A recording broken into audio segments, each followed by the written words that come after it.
Enquanto isso, Zayda, a gente fica ligado, continua ligado no noticiário e de olho no noticiário internacional com as informações que chegam do Líbano.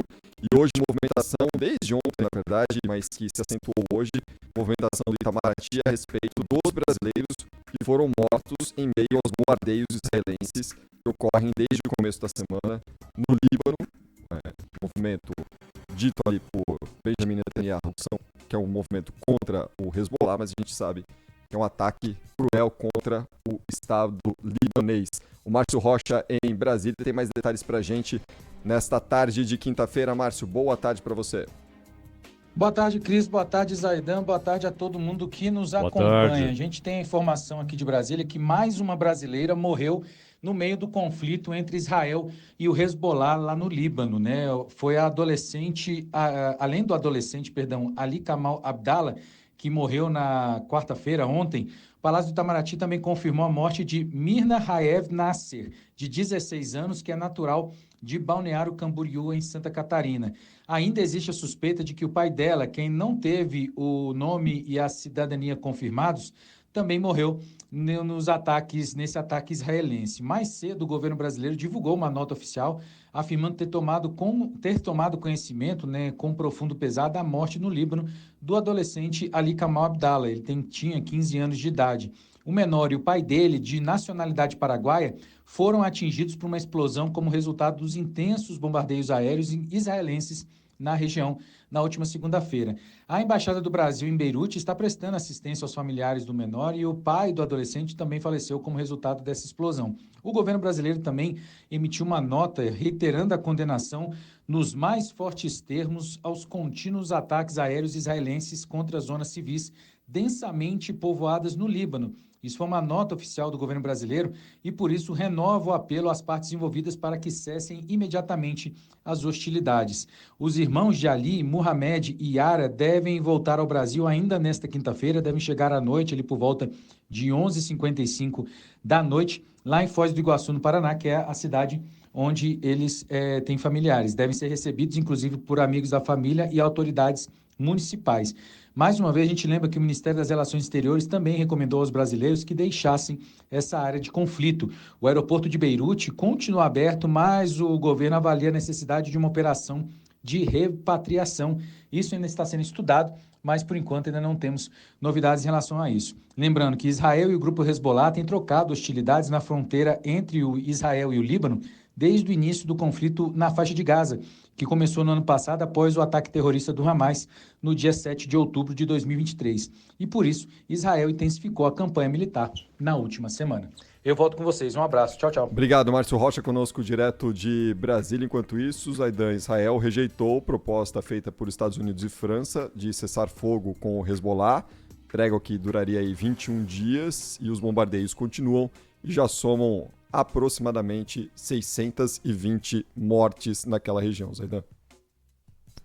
Bom, essa proposta dos Estados Unidos e da França é um faz de conta, tanto que Israel rejeitou, eles já sabiam que seria rejeitada, tanto o Macron quanto o Biden, eles sabiam que seria rejeitada a proposta, fizeram para que dessem algum sinal externo, né, de que estão preocupados com o assunto, estão tentando uma solução pacífica, tudo cascata, né?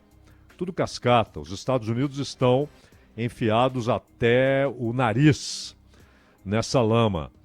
E vale ressaltar também que o governo brasileiro, nós falamos aqui outro dia, Panvec, há cerca de um mês, o Itamaraty já emitia orientações, olha, quem está pensando em ir para o Líbano, se não for algo assim extremamente urgente, deixe para depois. Quem está no Líbano, brasileiros que estão no Líbano, se não for necessário permanecer no país, saiam. E agora estão estudando uma maneira, já deveriam ter estudado há muito tempo. Mas não é só isso.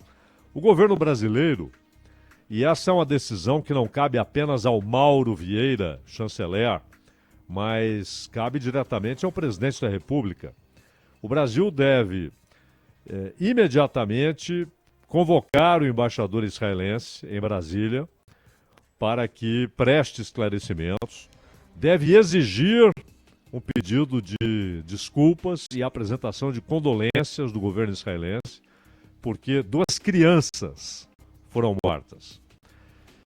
Nós sabemos que os porta-vozes de Netanyahu no mundo, inclusive no Brasil, ficam tratando como sendo ataques ao Hezbollah, né?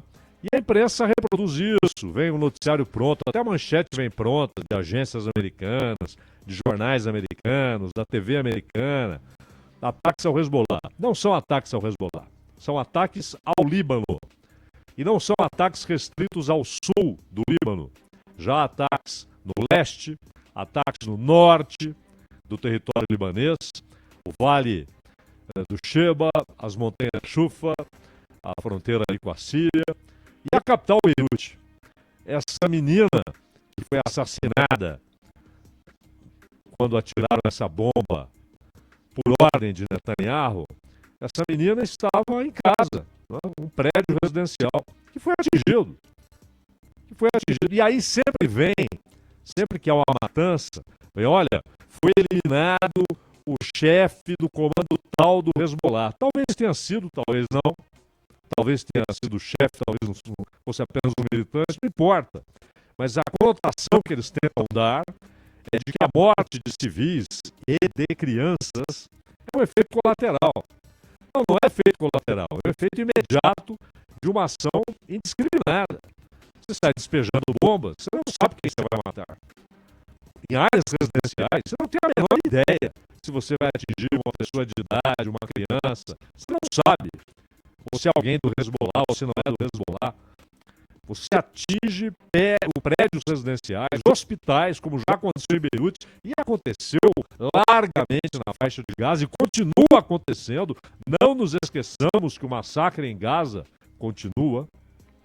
Então o governo brasileiro deve se posicionar, né? Assim como nós exigimos que o governo brasileiro se posicionasse quando morreu o brasileiro, aliás, mais de um, no ataque do Hamas, em razão do ataque do Hamas, e o Brasil tinha de condenar veementemente.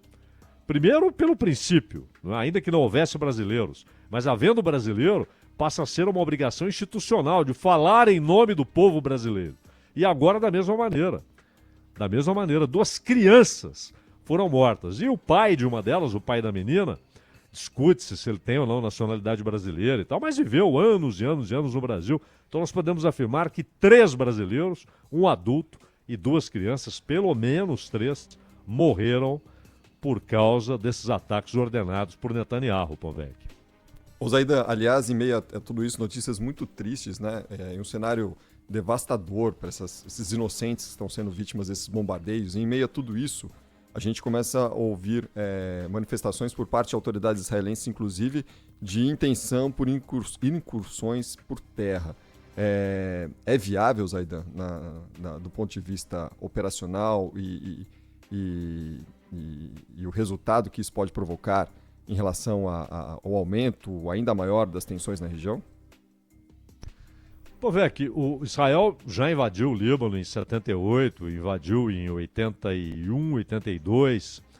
Inclusive em 82 houve um massacre de Sabra e Shatila, 2 acampamentos de palestinos refugiados no Líbano. Uma massa de palestinos foi da Jordânia para o Líbano e para a Síria, depois que houve o Setembro Negro, né? Quando o rei da Jordânia matou 3.000 palestinos. Ele achava que a presença dos palestinos ali era um perigo para o reino hashemita, né, da Jordânia. E 2006. Então, é claro, militarmente, o Hezbollah não consegue deter Israel, menos ainda o exército libanês, né? Ou você tem uma pressão internacional, mas que vai além de palavras, né?